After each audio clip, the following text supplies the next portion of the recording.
Evangelho de João, capítulo 4, no verso 19 em diante.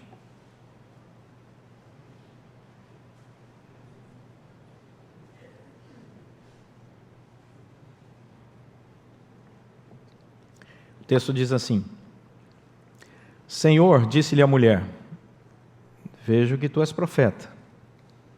Nossos pais adoravam neste monte, vós, entretanto, dizeis que em Jerusalém é o lugar onde se deve adorar.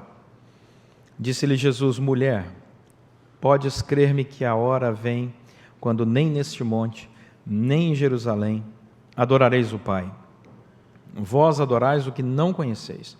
Nós adoramos o que conhecemos, porque a salvação vem dos judeus.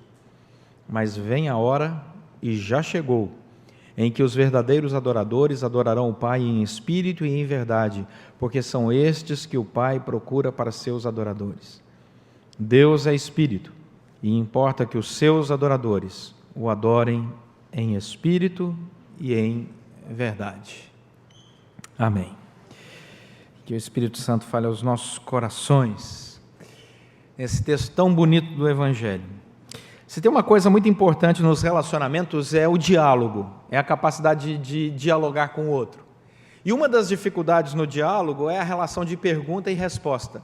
É muito complicado um diálogo em que você pergunta uma coisa e a pessoa responde outra. E você pergunta e ela responde outra coisa completamente diferente, não há comunicação. E aí você tem aí uma relação que não vai ser muito frutífera.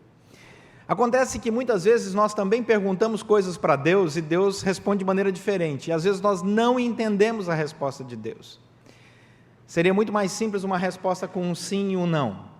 Mas eu estava lendo um autor americano que ele disse que uma resposta em que você pode responder com sim e não significa que a pergunta não foi bem feita. Então, muitas vezes nós estamos querendo um sim e um não de Deus, mas acontece que a nossa pergunta não foi muito bem elaborada para o Senhor. Esse texto é um texto interessantíssimo, porque ele conta uma conversa, em que uma mulher fala uma coisa e Jesus responde outra. E isso acontece muito nos nossos relacionamentos. Eu considero, por exemplo, aqui o capítulo 4, do versículo 1 ao 18, o Facebook do primeiro século. Dá uma olhada aí para você ver. Do versículo 1 ao 18 do capítulo 4, a gente vai saber tudo da história dessa mulher. Ela vai contar que teve vários maridos, né? E aí você fica descobrindo coisas fantásticas sobre a vida dela. Se você quer conhecer a vida de alguém, leia do versículo 1 ao 18, e você vai ver que a história dessa mulher é meio complicada e que Jesus revela ela, assim, para que todos nós pudéssemos conhecer. Mas é interessante porque no versículo 18, o assunto é sobre maridos. Olha o versículo 18. Porque 5 maridos já tiveste, e este que agora tens não é teu marido. Isso disseste com verdade. Olha que assunto interessante. A mulher, e alguns comentaristas falam isso com muita propriedade, parece que coagida nesse contexto, ela foge do assunto. Perceba o versículo 19, ela entra em outro assunto. Não vamos falar sobre mais a minha vida pessoal. Ela entra no versículo 19 e diz, Senhor, eu percebo que o Senhor é profeta. Os nossos pais, por falar em profecia, em vida espiritual, os nossos pais adoravam neste monte, vós, entretanto, dizeis que em Jerusalém é o lugar onde se deve adorar. Percebam que o assunto mudou radicalmente. Radicalmente. E a resposta de Jesus é nem sim, nem não. Deixa eu te dizer, não é em Jerusalém ou em Gerizim. A resposta é diferente. E Jesus começa a nos convidar a pensar de maneira diferente a partir da sua resposta. Que a nossa espiritualidade, ela não está ligada diretamente a coisas visíveis. E essa é a intenção de Jesus. Jesus começa a falar para ela que o que importa é o nosso coração.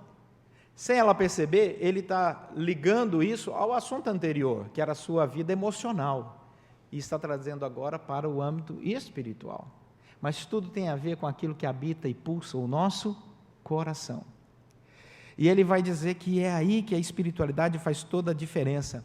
Não é a espiritualidade exteriorizada dos ritos, é a espiritualidade interior. E ele nos convida a pensar sobre isso. Nós estamos vivendo uma época chamada de carnaval. É uma época em que as pessoas estão buscando alegria. Quando eu olho o carnaval, as pessoas aí, multidões nos blocos e assim por diante, vejo pessoas buscando algo. Elas não estão ali à toa. Elas estão ali dizendo, onde está a alegria? Eu quero essa alegria. Alguém diz para eles, olha, a alegria está na fantasia. E aí ele acha que se fantasiando, ele vai encontrar alegria. Alguns vão dizer, a alegria está nas drogas, a alegria está na bebida, a alegria está no sexo, e ele se envolve com tudo isso. Ele está buscando alegria. E aí, ele vai descobrir com o passar do tempo, que essa alegria não é exteriorizada. A verdadeira alegria é interior. E são muitos os testemunhos daqueles que voltam de grandes festividades, ainda sem encontrar a alegria, porque a alegria não é algo exterior, a alegria é primariamente interior. E depois ela se revela de maneira exterior. E aí alguns até, eu fico imaginando, depois do carnaval, pondo a mão na cabeça e falando, por que eu permiti que tirassem essa foto minha? E pode acontecer de alguém ser despedido de uma empresa, dependendo da foto que sair. E ela vai sentir uma tremenda vergonha. E vai perceber que não tem nada a ver a alegria com aquilo que é exterior, mas com aquilo que brota de dentro. E aí eu vejo essas pessoas aí fora buscando esse tipo de alegria, e a frase que eu defino no carnaval é, um vegetariano querendo alegria numa churrascaria. Sabe quando é que o vegetariano vai encontrar alegria numa churrascaria? Nunca. Porque está no lugar errado, buscando a coisa certa, que é algo que lhe preenche interiormente, mas ele está no lugar errado. Por isso que a alegria não é esse fator, e Cristo vai dizer que espiritualidade não tem nada a ver com isso. O Einstein dizia, Albert Einstein, que a mente que se abre a uma ideia jamais voltará a seu tamanho original. Cuidado com a abertura de mente. E Jesus nos convida a abrir a mente, mas abrir a mente na perspectiva correta. Observe aí que o diagnóstico de Jesus, versículo 22, com essa enfermidade da alma, começa pela falta de conhecimento. Versículo 22 diz, vós adorais o que não conheceis. Ele diz, se essa adoração é interior e ela está sendo mal direcionada, nós temos um problema aqui, o problema é do conhecimento. O Confúcio dizia assim, eu não procuro conhecer as perguntas, eu procuro compreender as respostas. Eu procuro compreender as respostas. E é aí que o Senhor Jesus entra nesse assunto fantástico, que é a nossa relação com Ele, a partir da adoração interior. E Ele vai dizer que essa relação com Ele tem lugar, tem hora. Observe o que diz o versículo 23. Jesus respondendo a essa mulher diz que o momento da adoração verdadeira é agora. Ele diz no versículo 23, mas vem a hora e já chegou. Observe que há um conflito aqui, vem, mas já chegou. Como é que é isso? As palavras de Jesus, elas são riquíssimas. A hora vem, mas ela já chegou. Isso na teologia nós chamamos de escatologia inaugurada e escatologia futura. É a tensão entre o já e o ainda não, que é muito comum na Escritura Sagrada. O que isso, traduzindo em miúdos, significa? Nós cremos que Jesus um dia vai voltar. Os céus vão se abrir, Ele vai descer, nós vamos nos reunir com Ele, com todos os santos que já partiram, vai ser uma festa. A nova Jerusalém descerá dos céus ataviada como noiva, a igreja vai tomar posse dessa maravilhosa comunhão com o Senhor. Isso nós cremos, é escatologia futura, vai acontecer. Mas quando nós olhamos para a cruz de Cristo Jesus, nós percebemos que esse projeto, essa parte final do projeto, eschatos significa final, né? A parte final do projeto já começou na vinda de Jesus Cristo. Por isso que ele fala, mas vem a hora e já chegou. É a escatologia inaugurada em Jesus Cristo. Então a primeira coisa que nós precisamos entender é que Deus nos convida a uma espiritualidade, a uma comunhão com Ele, agora, não é amanhã, é hoje. Não perca a oportunidade de se relacionar com Deus hoje. Hoje. Porque se tem uma coisa boa, é o relacionamento com o Senhor. E quanto mais tarde esse relacionamento dá início, mais saudade você sente, e dizendo assim, eu gostaria de ter começado meu relacionamento com Cristo bem antes do que comecei, porque é muito bom estar em Cristo, andar em Cristo, viver pela fé, essa alegria que brota de dentro. Então nós percebemos que a relação de hora, tempo, momento, na Bíblia é muito importante, Deus nos convida e diz assim, já é agora a hora chegada para você desenvolver o seu relacionamento com o Senhor. Não espere amanhã, não. Segunda-feira a gente deixa para começar regime, mas não vida espiritual. Vida espiritual a gente começa agora. Agora. O Senhor diz, já é a hora. Essa relação de tempo é muito interessante, porque quando você tem um compromisso muito importante, você agenda, organiza, se prepara e busca não esquecer desse compromisso. Vamos supor que você quer ir ao médico, e é um bom médico. E aí você liga lá e a secretária atende, e a primeira pergunta que ela vai fazer é, qual é seu plano?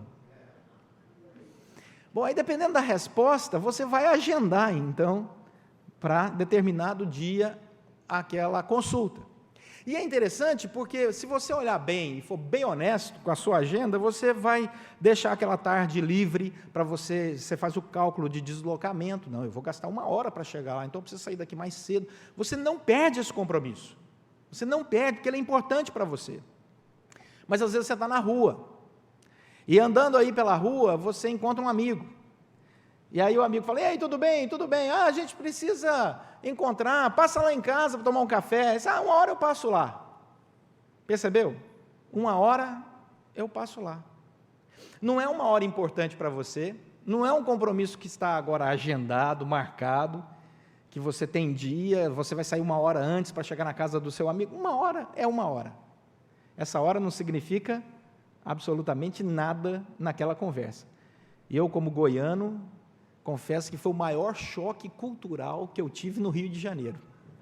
Quando eu descobri que os cariocas dizem assim, não, então depois você passa lá. Depois quando? E eu ficava tenso, né, porque eu gosto de agenda, eu ficava com a minha agenda, mas ele falou depois, mas depois é quando? Aí eu fui descobrir que esse depois é depois. E hoje eu me pego assim, até com os goianos que chegam aqui. Escuta, que dia nós vamos tomar um café? Ah, depois a gente organiza, então amanhã eu passo lá, pronto, depois eu passo lá, e aí fica essa coisa, o sujeito se perde, e eu aprendi. O Senhor diz, já chegou a hora, priorize, relacionamento espiritual com o Senhor é prioridade, não deixa para amanhã. Não deixa para amanhã entrar na presença de Deus, orar, buscar, colocar suas perguntas, não deixe para amanhã. Faça da sua vida espiritual algo prioritário. Por quê? Por que adorar? Olha o que diz o texto. Vem a hora, e já chegou, em que os verdadeiros adoradores adorarão o Pai em espírito e em verdade, porque são estes que o Pai procura para seus adoradores. Olha que interessante. Primeiro que o Senhor faz uma diferença clara entre o verdadeiro adorador, e se existe um verdadeiro adorador, existe um falso adorador. Então o Senhor está chamando a nossa atenção, cuidado, porque você pode achar que está cumprindo a agenda do verdadeiro adorador e não está. Aí eu tenho que perguntar para o Senhor, qual é a agenda do verdadeiro adorador? A primeira resposta ele me deu. A agenda do verdadeiro adorador é aquela que entende a priorização do seu relacionamento com o Senhor no já.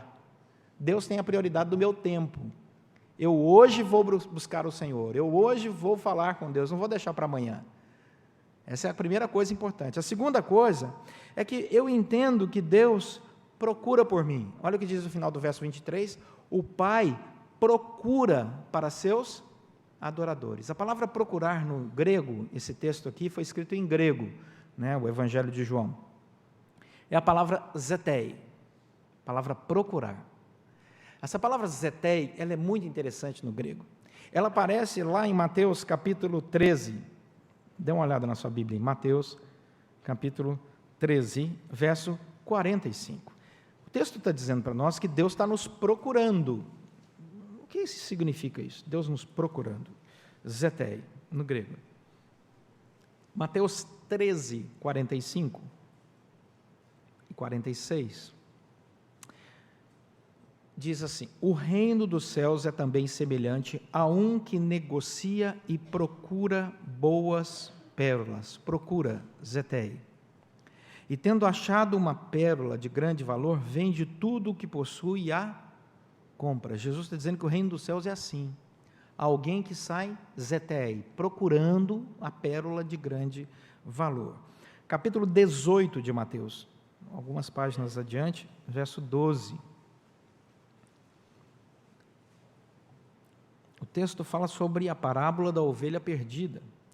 E o verso 12 diz: que vos parece, se um homem tiver 100 ovelhas, e uma delas se extraviar, não deixará ele nos montes as 99, indo zetei, procurar a que se extraviou?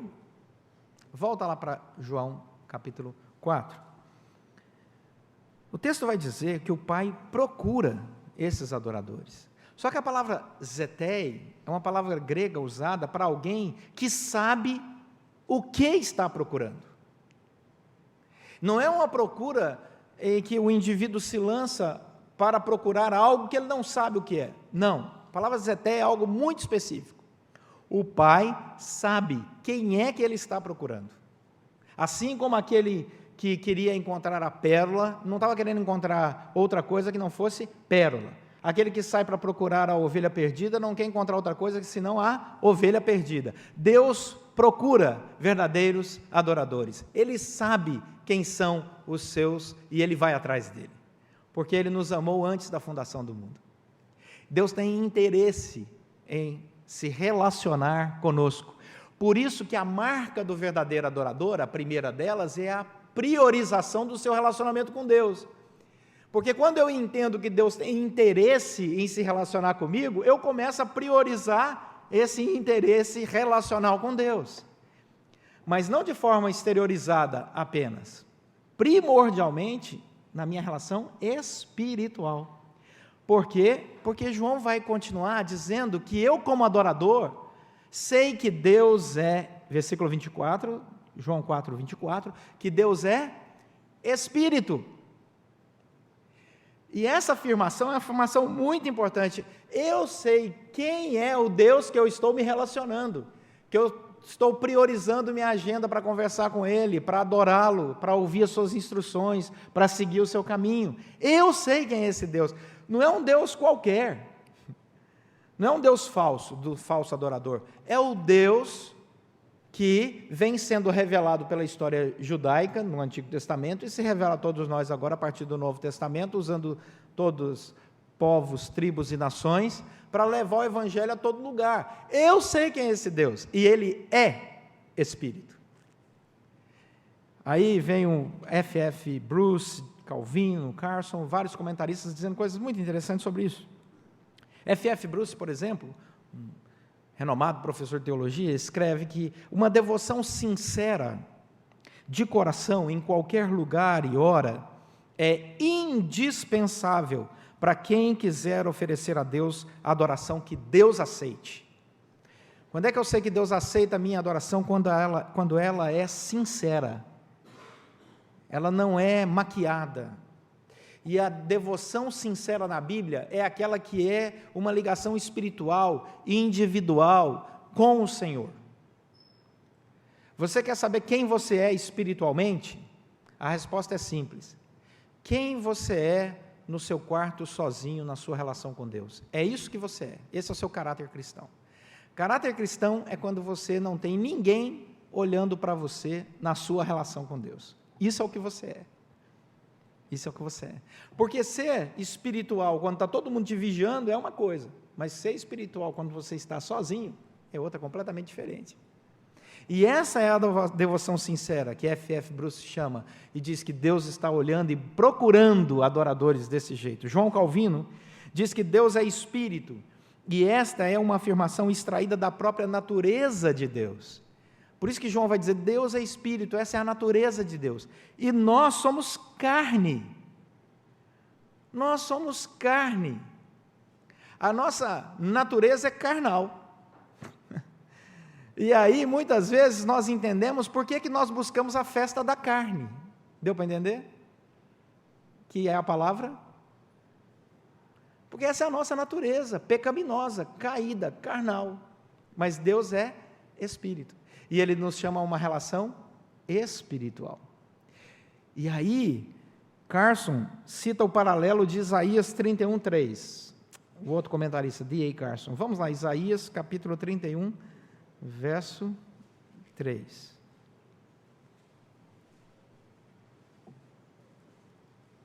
Isaías 31, 3. Pois os egípcios são homens e não deuses. Os seus cavalos, carne e não espírito. Quando o Senhor estender a mão, cairão por terra tanto o auxiliador como o ajudado, e ambos juntamente serão consumidos. O Senhor coloca as pessoas e as coisas, os animais, no seu devido lugar. E aí, quando nós voltamos os nossos olhos lá para João capítulo 4, João vai dizer: Deus é Espírito. F.F. Bruce chama a nossa atenção para o fato de que o texto não diz Deus é um Espírito.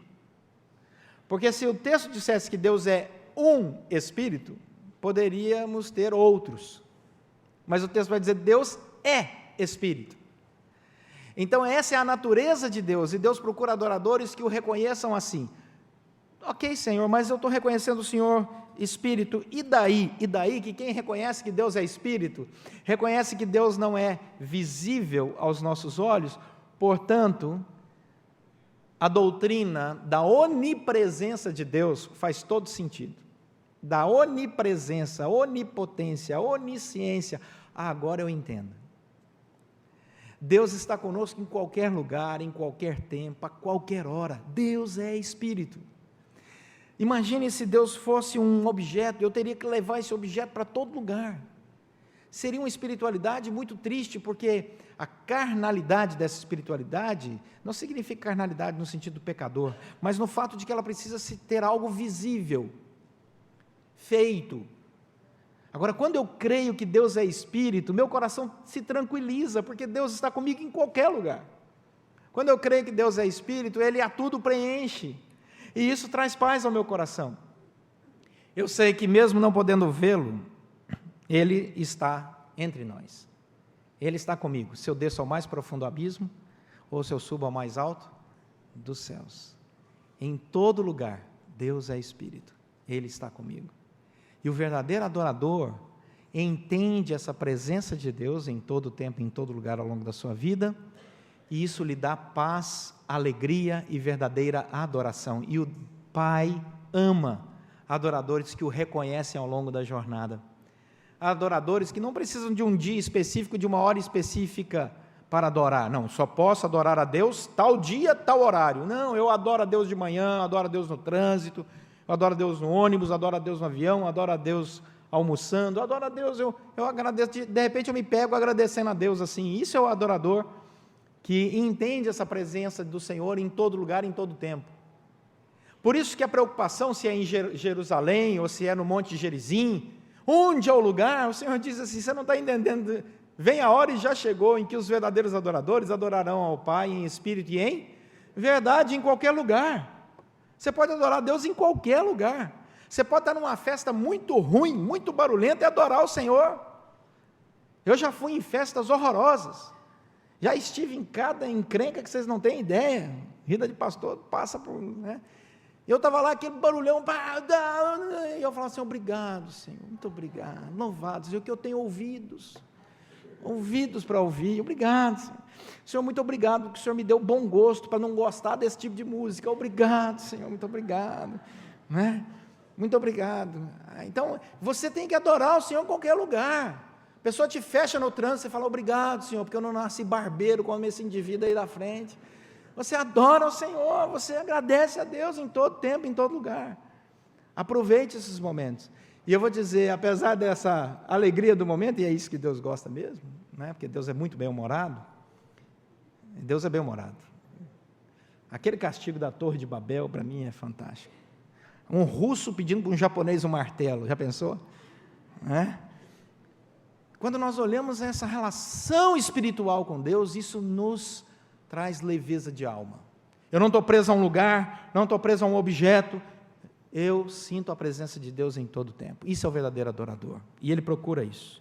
Como adorar? Deus é Espírito, diz o texto, e importa que os seus adoradores o adorem em Espírito e em verdade.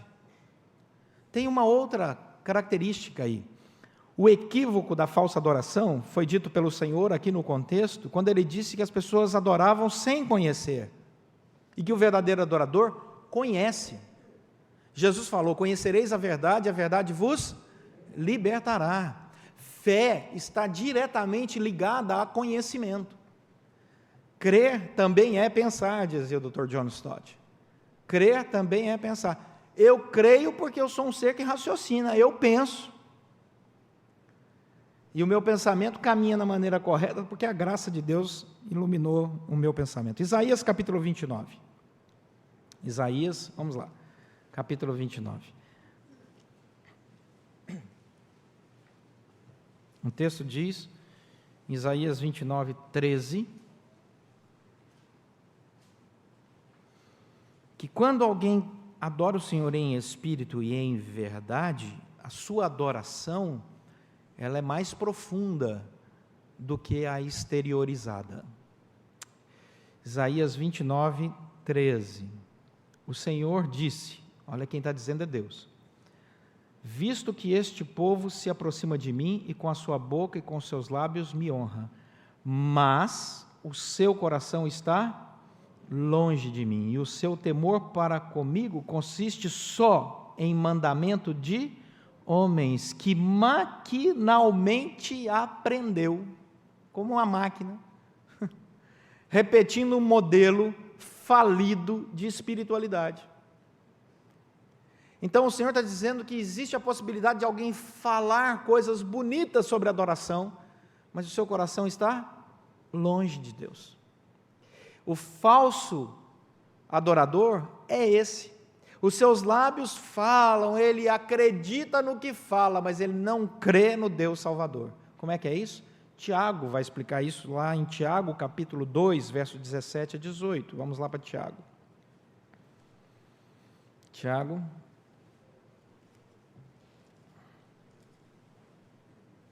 Depois de Hebreus, Tiago, capítulo 2, versos 17 a 19. Tiago vai chamar a nossa atenção para essa relação de crer. Tem muita gente que fala, eu creio, mas olha, cuidado, não é só isso, é mais.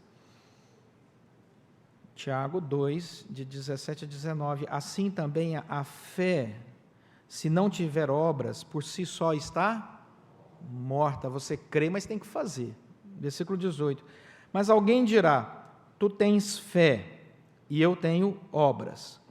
Mostra-me essa tua fé sem as obras, e eu com as obras te mostrarei a minha fé. Crês tu que Deus é um só? Fazes bem. Agora vem a má notícia. Até os demônios creem e tremem. Então cuidado, porque a adoração pode ser manipulada, equivocada. Adoração que é só de lábios e de uma fé que não é salvadora. Qual é a diferença? Como é que eu vou definir essa fé salvadora? A fé do diabo aqui, né? Essa crença do diabo da fé salvadora. A crença do diabo é que Deus existe. Muita gente crê que Deus existe. Deus existe. A fé salvadora é aquela que se relaciona com Deus. Eu sei que Deus existe. Eu sei que eu sou um pecador, isso é fé salvadora. Eu sei que Cristo morreu na cruz pelos meus pecados, ressuscitou ao terceiro dia, um dia voltará, e eu o aceito como meu Senhor e Salvador. Deu para entender a diferença? Só crer que existe um Deus que criou todas as coisas, existe, até o diabo crê, o texto está dizendo isso. Mas a fé salvadora, confessional, que admite que você é um pecador, que precisa de arrependimento, que Cristo morreu na cruz por você e ressuscitou ao terceiro dia, e que pela graça você é salvo, e você quer viver em novidade de vida como Cristo sendo o seu Senhor e Salvador, esta fé salvadora o inimigo não tem. Se você sentar com o diabo, ele vai se sentir um injustiçado por Deus. Ele vai dizer, sabe por que eu sou diabo? Porque Deus é um manipulador, ele nunca vai admitir o erro dele. Deus é isso, Deus é aquilo, deu para entender?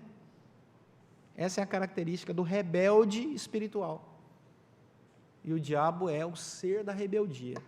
Ele se acha capaz de julgar os intentos de Deus. Então, quando nós olhamos o texto diz, não basta adorar em espírito, é preciso adorar também em verdade. A verdade é o Evangelho de Jesus Cristo, que revela quem nós somos, nossa pecaminosidade, nossas falências, a nossa tremenda necessidade do Senhor, mas ao mesmo tempo o imenso amor de Deus, que morreu na cruz para nos salvar, e ressuscitou o terceiro dia, e voltará.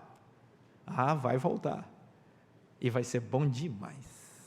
A gente cruzando na praça da Nova Jerusalém, e os irmãos lembrando desse sermão, porque Deus vai fazer vocês lembrar. E vão, pastor, lembra daquele dia? Eu vou dizer, lembro, porque aqui a gente não esquece dessas coisas boas, da nossa comunhão. Pastor, olha quem está lá no céu. Fala, gente, olha, mas é misericórdia mesmo, né?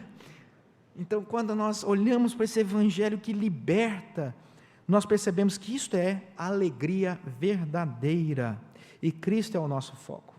Então, voltando para João capítulo 4, para encerrar com o texto, porque o texto encerra, dizendo que Deus é Espírito e importa que os seus adoradores o adorem em Espírito e em verdade.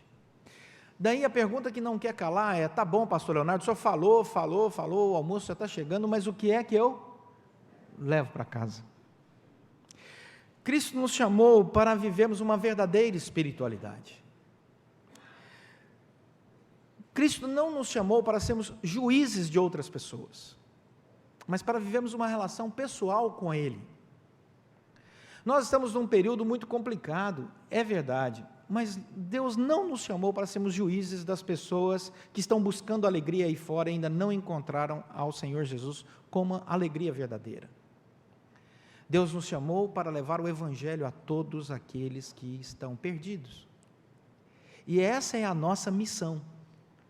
Porque muitos que estão aí fora buscando essa alegria, podem até se passar por adoradores, mas na verdade ainda não estão adorando a Deus em espírito e em verdade. Então cabe a todos nós aqui explicarmos para as pessoas que estão buscando essa alegria exteriorizada, que a alegria verdadeira se encontra interiormente, numa relação direta com Jesus Cristo. Essa relação direta, pessoal com o Senhor Jesus. E que isso é a fé salvadora. Portanto, nós temos que ser os mensageiros da boa nova. Nós temos que ser aqueles que vão mostrar para as pessoas que a alegria não é algo que se alcança aí fora, com coisas exteriores, mas que nasce de uma relação direta e pessoal com Deus, que é Espírito, e que procura adoradores que o adorem em espírito e em verdade. Essa é a nossa missão. E não deve ser uma missão mal-humorada, mas uma missão repleta da alegria daqueles que experimentaram a salvação e experimentam a alegria de estar dia após dia em comunhão com o Senhor. Portanto, explique, compartilhe o Evangelho para quem está buscando uma alegria no lugar errado. Compartilhe o Evangelho, mostrando que isso é prioritário, é já, é agora, não deixa para depois, não deixa para depois. Não deixa a sua quarta-feira virar cinza. Começa agora. Prioridade, relacionamento com Deus. Entenda que Deus se relaciona com você como quem procura, tem interesse. Ele sabe seu nome, sabe sua história. E mesmo assim, apesar dos 5 maridos, apesar de toda aquela história da mulher, Ele ainda tem interesse em conversar, falar, se revelar e caminhar junto, porque Ele é o Deus que apaga as nossas transgressões e nos faz andar em novidade de vida. É agora, não perca essa oportunidade. Diga para as pessoas aí fora que a fé vem com esse conhecimento maravilhoso da verdade que liberta, e com a paz que preenche a nossa alma, do Deus que está conosco em todo o tempo, em todo lugar. Glorifique a Deus em todo o tempo, todo momento da sua vida. Eu contei agora pela manhã que, voltando da nossa reunião de São Paulo, essa semana, eu peguei um voo à tarde e não tinha uma nuvem no céu. O piloto veio até voando mais baixo e veio pelo litoral, e eu estava na janela. Eu coloquei uma música no ouvido e fiquei olhando aquele litoral lindo, o mar mudando de cor, e o piloto estava curtindo a viagem junto comigo. E olha que não é um piloto particular não, é da Gol mesmo. Mas ele falava assim, olha que maravilha, estamos passando por Paraty. Aí eu olhava, que coisa linda. E eu glorificando a Deus, Senhor, como o Senhor é maravilhoso, que coisa linda essa criação. Daí a pouco, agora, Ilha Grande, o piloto foi narrando, eu acho que ele queria ser guia turístico. Eu nunca vi um piloto falar tanto, ele estava maravilhado, não sei se é dia do casamento dele, alguma coisa estava acontecendo com aquele piloto, e ele foi falando, e eu ali glorificando a Deus, Deus é Espírito, e Ele anda com a gente, e é gostoso demais, essa mensagem para ela ficar presa só conosco. Irmãos, vamos às ruas, às casas, vamos falar para as pessoas que a alegria não é algo exterior apenas, mas que a verdadeira alegria nasce primeiramente da nossa relação espiritual com o Senhor Jesus Cristo, como nosso Senhor e Salvador, e aí tudo brota, e o sorriso que sai do rosto é verdadeiro, que brota de dentro. Que Deus assim nos abençoe. Vamos orar. Eu queria te convidar a fechar seus olhos.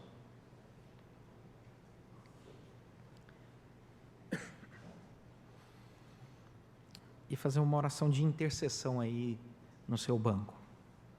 Eu creio que você também, nós temos parentes, amigos, que ainda não entregaram suas vidas a Jesus Cristo.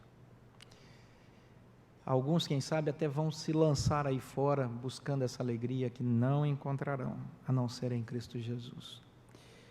Eu queria te convidar, assim como eu aqui, a orar pelos nossos familiares e os nossos amigos que ainda não têm essa relação maravilhosa com Deus.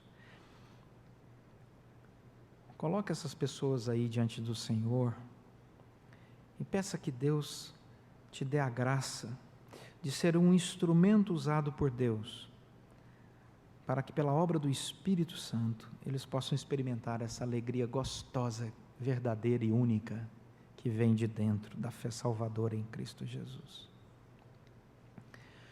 Senhor, nosso Deus e Pai, nós queremos te agradecer porque a nossa experiência com o Senhor é única. Queremos te agradecer porque apesar de sermos pecadores, falhos, o Senhor nos amou e se revelou a nós.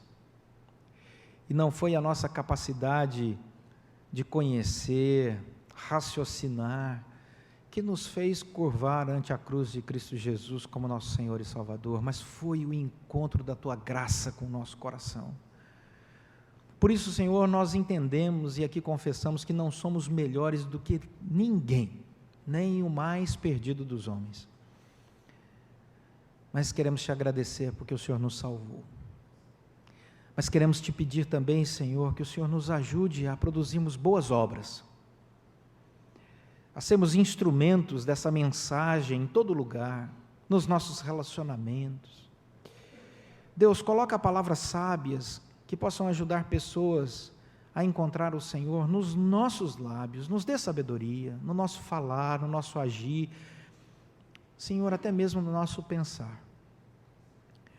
E nos dê a alegria de vermos, Senhor, nossos familiares e nossos amigos que ainda não te conhecem, se dobrando ante o senhorio de Jesus Cristo e confessando com seus próprios lábios, para que a nossa alegria seja completa, para que o teu nome seja glorificado. Senhor, vamos começar uma semana muito complicada, e pedimos que o Senhor nos guarde, proteja, ampare, a nós, os nossos familiares, os nossos irmãos em Cristo, proteja a nossa cidade, Senhor. Guarda, Senhor, até mesmo essas pessoas que ainda não te conhecem, protege elas, Senhor. Esse mundo é muito mau, existem pessoas maldosas. E pedimos, Senhor, que o Senhor proteja, evite, Senhor, o caos, para que possamos passar por esse momento como uma onda e voltar à normalidade, vendo também com alegria os frutos do Teu Evangelho sendo proclamado. Abençoa-nos, Senhor. Nós oramos pedindo a Tua bênção sobre nós, sobre cada família aqui representada, em nome de Jesus Cristo, nosso Senhor e Salvador. Amém.